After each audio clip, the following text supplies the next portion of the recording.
prosperity in Uganda and in our region.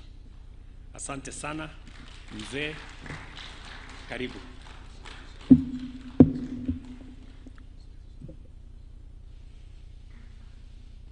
Unaweza kutuongeleza Kiswahili?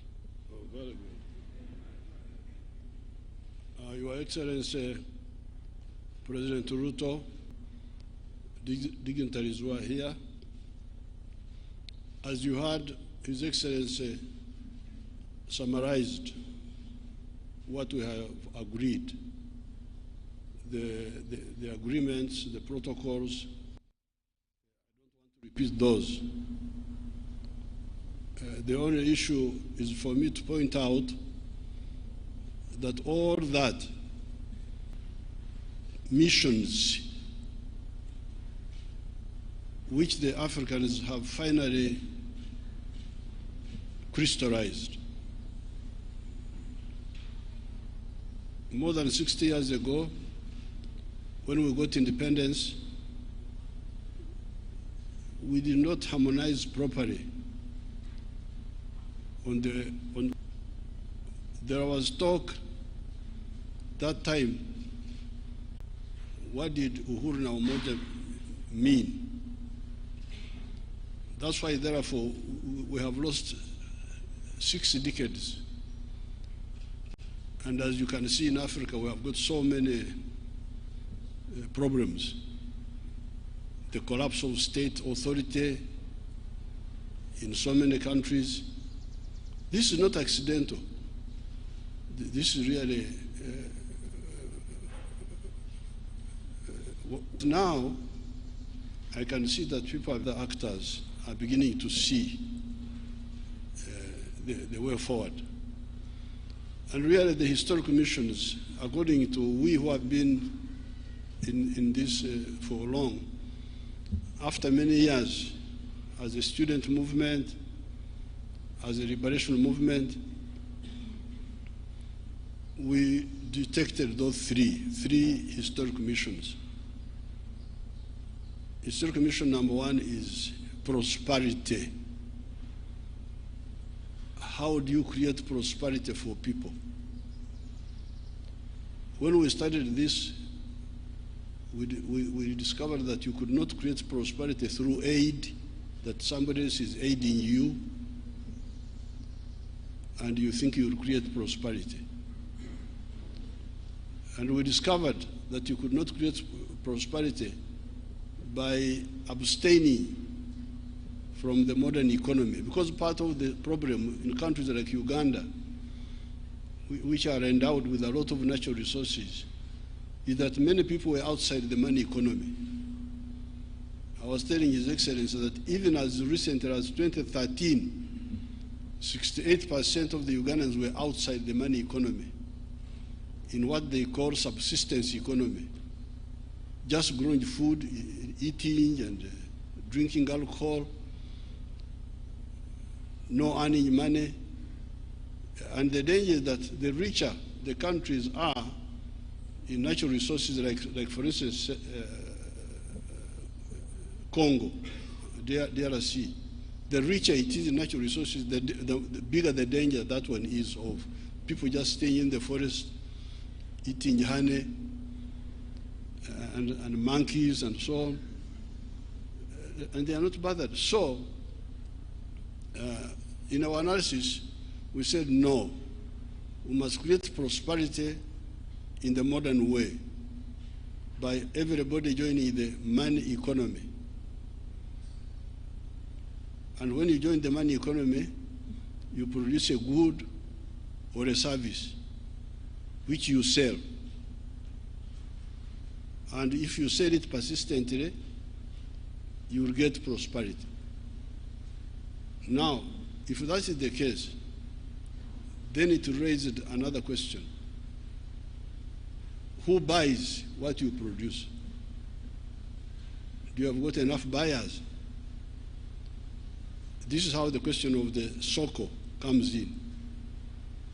Nani atanunua bidhaa zako kwa wingi na kwa muda mrefu na kwa hakika? So that's why, therefore, the Africans, you can go and check, the Africans having slept from 1958, 1955, 1957, when Ghana got independence, 1980, when they met in the Lagos, what they call Lagos Plan of Action, they identified this. They said Africa needs to organize the market of Africa to integrate it. The fragmented market of Africa will not help us. That's how they evolved. In 1980, you can see almost more than 20 years since independence.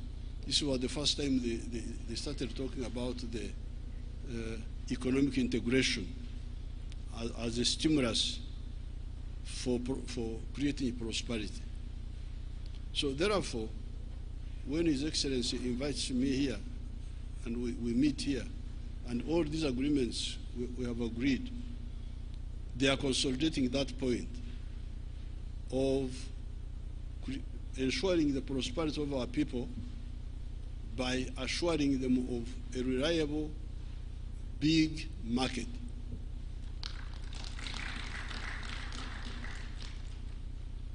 Now, these vikwazo are not good for the common market. Like, therefore, the answer is nikatai mpunga mzuri tena wenye bei nafuu kutoka Tanzania kusudi nitetee hawa wavivu ambaye hawabi committing 3 sins. Kwanza, I will stunt the Tanzanian rice grower. I will stunt, but in our language we call it kuzingamia, to make a child not grow properly. So that Tanzanian rice grower will now no longer grow as much as he would have done, because if he gets a market in Tanzania on merit, he gets a market on merit, not because he's protected, because he's cheaper. He gets a market in Tanzania, he adds the one of Uganda, he adds the one of Kenya, he has got enough market to help him grow and grow and grow and grow and grow and grow. So if I block him, that opportunity, I have killed it. But secondly, I am punishing the Ugandans to be forced to buy expensive rice on behalf of the inefficient Ugandan rice growers. But thirdly, I am also okulemaza. If you understood our Bantu dialects there, okulemaza is to cripple, to render disabled somebody, my own rice growers, because if I protect them, they will not struggle to become efficient. They will just rely on my protection and continue being inefficient. So na wao nitawaua kwa kuwabembeleza na kuwapa soko ya bandia, give them market when in fact they don't deserve to be in the market. So when a child is growing up in our tribes there, and the child is beginning to stand up, they stand up and fall down. So in our tribes there, in Baganda say, Bagamba watia Baganda, tengerera, tengerera, tengerera. The child is standing and falling. You encourage him to stand up. You don't say fall down and stay there. I don't know how the Waswahili and our Kikuyu here say that. When the child is young and trying to stand up, you say you encourage him to continue standing. You pray standing. So I don't want to mislead my inefficient. For instance, the sugar growers in Uganda, they are inefficient because they are growing sugar on a high altitude. Uganda is high altitude. It is more than 1,000 meters above the sea. And apparently, sugar cane does not yield much sugar when it is in a high altitude. It yields sugar better when it is near the ocean. I hear they recover only 8% of the sugar cane, while these other ones can go up to 14, 15, I don't know what. Brazil, you can check. Yeah? So we should tell our sugar people to shift. There's another part of Uganda where they can produce sugar better, which can give a higher yield. So this is point number one, integration about prosperity. You can have a rich part of the world which is poor because it is badly organized. Latin America. Latin America, those countries of Latin America, they have got more natural resources than the United States of America. They have more forests, bigger rivers, the Amazon, more minerals. But why are they miserable? Because they are so badly organized that you can't succeed in the business. You are in a small country, El Salvador, Nicaragua, Honduras, 3 million people, Haiti, I don't know what. They are rich in presidents, rich in ministers, rich in ambassadors, but poor in everything else. In the United States, North America, there are only 3 countries there: Canada, United States, and Mexico. The whole continent, only 3 countries. Latin America, I don't know how many there are with the Caribbean. They are as rich in countries as us. Even here we are rich in countries, the Republic of this, Republic of that, but poor in everything else. So this integration is to fight the battle of prosperity. You should understand this. Because if somebody is efficiently producing something, and we support him, he will grow and grow and grow in something else. Another one from Tanzania. They used to call it, I don't know whether they are still teaching it in the universities. It was called comparative advantages. It was being taught in the universities. I don't know whether they are still teaching it. That we specialize according to comparative advantages. But they just talk about it in the classroom and it ends there. So this is number one. And that's why we support COMESA, which was a building block to the African continental market. But now, you can have economic prosperity, but you remain weak.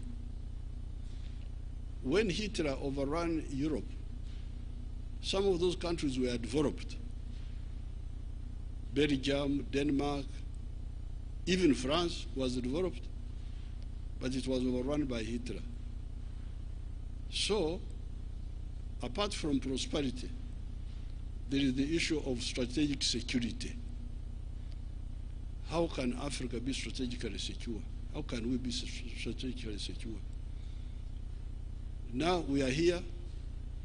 Some people have gone to the moon. Here, we are here on Earth here. Some people are on the moon, they are looking at us. Like insects, like when you are looking at, there are these insects which eat sugar. You are just looking at them. They don't know that you are looking at them.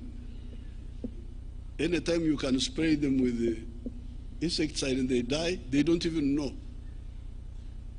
It's a good thing, it is also a good thing to be ignorant. Because when you are ignorant, you are not worried. You can die comfortably. But how can we have this imbalance? The Americans have gone to the moon. The Russians went there. The Chinese have gone. The Indians have gone recently. We are the only ones here now. But now the question is, can Uganda afford to have a space program which takes us to the moon, even if we are a developed country? Because UK is a developed country, and France, but they have not been to the moon. They are still here with us.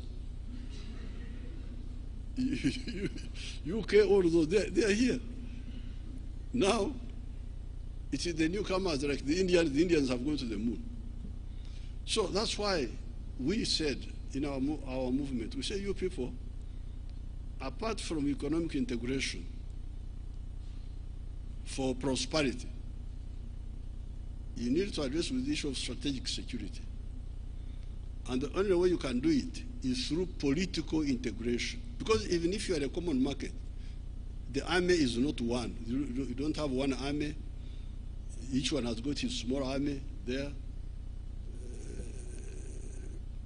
And that's why, therefore, in the case of East Africa, because you may say, if you wanted economic integration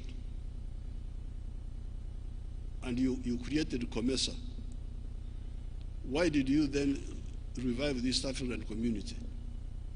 We revived the East African community because it has got an agenda which is further than mere economic integration. If you read Article 5 of our treaty, it says, ultimately, we shall create a political federation, one authority, one government for East Africa.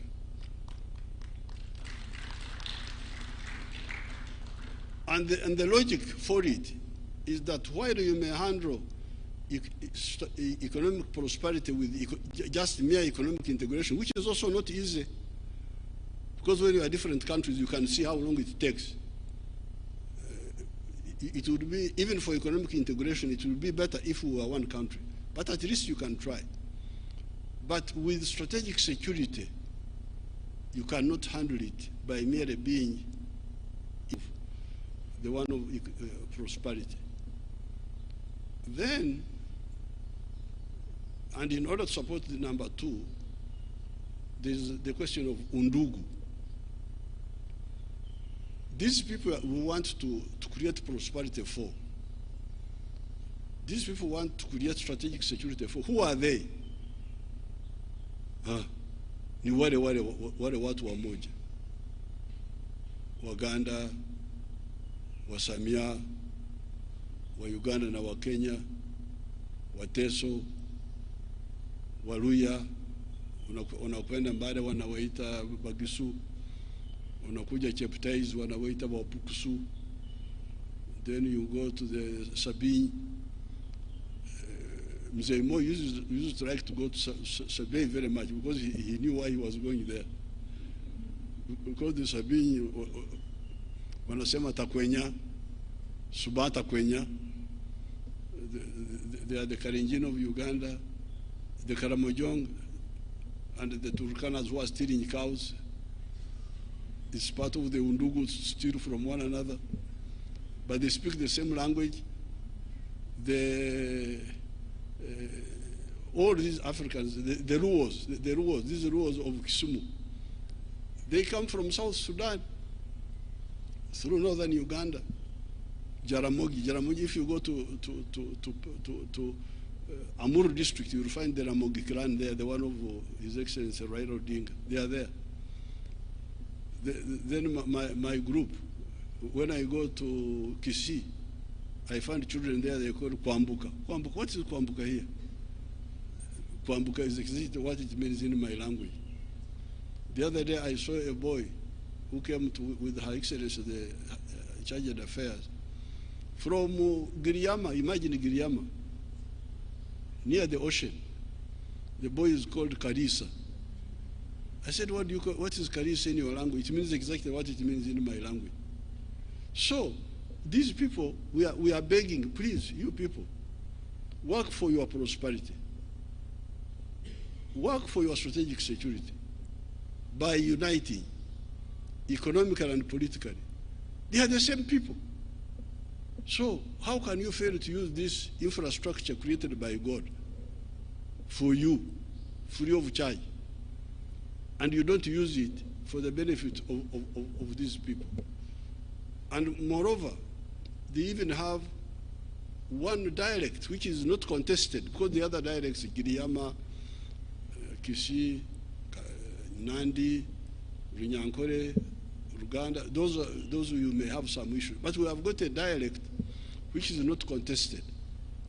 This is Swahili. So we are not like the European Union who don't have a language. When they meet in Brussels, they can't talk. Somebody is talking German, another one is talking, then they, through earphones, by the time you are finished, you are almost deaf. But here, Swahili is not contested. It can be used in the whole of East Africa, the whole of Eastern Congo, the whole of northern Mozambique, the whole of northern Zambia. It is really a gold coin which we have in our hands. So therefore, I'm very happy to be here, to be welcomed by His Excellency President William Ruto, to exactly implement what we missed in 1963. Our leaders would have achieved it by that time, but some of them were diverted, and that's how we got all these hold-ups. If we had formed the East African Federation in 1963, many of the problems would have been avoided. There would have been no Idi Amin in Uganda. There would have been no problem of Rwanda, Burundi, this genocide, because East Africa would be a center of gravity. You can have smaller countries in the world, like they are there, small countries like Denmark, these other smaller ones, Belgium, they are there, but they have got a head boy who is guaranteeing them. This is the United States. When they are in danger, the head boy comes. Says, what's happening here? Now, who is the head boy in Africa here? We are all small people, small people, small people. That's what really we are trying to deal with. So I'm very happy about all these projects will now move us closer to the three historical missions: prosperity through wealth creation and market access, strategic security, and utilizing maximally the Undugu. So I have nothing to add about the details. It is as His Excellency told you. My only job is to put in the historical context why all this, and why now and not before. Before, opportunity was wasted. Now we should not waste this opportunity now. Nobody will be left behind. I always hear, nobody should be left behind when everybody is being left behind.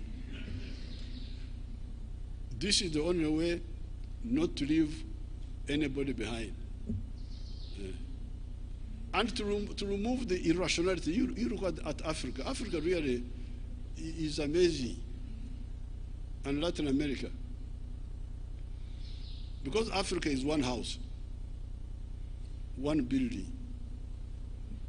Now, the sitting room is another country. The bedroom is another country.